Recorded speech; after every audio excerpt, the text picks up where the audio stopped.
Në organizimin për hapjen e trajnimit përveç ambasadorët e 39 shteteve pjesëmarrëse, policia e Dubait kishte ftuar edhe ambasadorët e 35 shteteve jo pjesëmarrëse. Mirë po sipas Hoxhës, e vetmja karrige zbrazët me flamurin mbi të kishte mbetur ajo e ambasadorit Hamiti.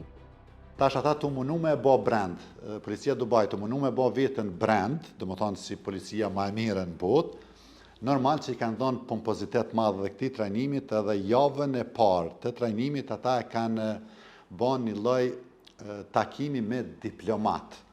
Dhe më thonë i kanë thirrë ambasadorët e gjithë shteteve, edhe ambasadorët e shteteve që kanë pjesëmarrës aty. Nëse s'gaboj kanë qenë edhe 35 ambasador që nuk e kanë pas asnjë pjesëmarrës aty për me prezantu programin që kemi të bën.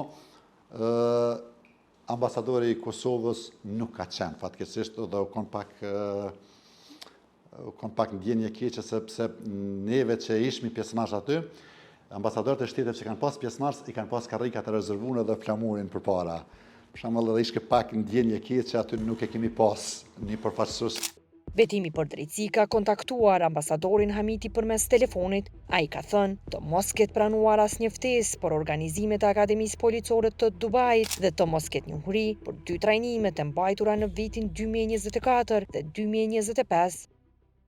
A keni pas ftesë jo? Jo, nuk kam pas ftesë, nuk kam marrë pjesë, nuk kam pas ftesë. Tash që sigurisht kanë shku përmes ambasadës e Emirateve në Podgoricë. As nuk kam pas ftesë, as nuk kam marrë pjesë. Pra po i bjen që s'keni pas ndjenjë fare për këto 2 trajnime që janë mbajt vitin e kaluar dhe këtë vit. Jo, nuk kam qenë informuar. Unë na si ambasadë nuk kemi qenë të informuar.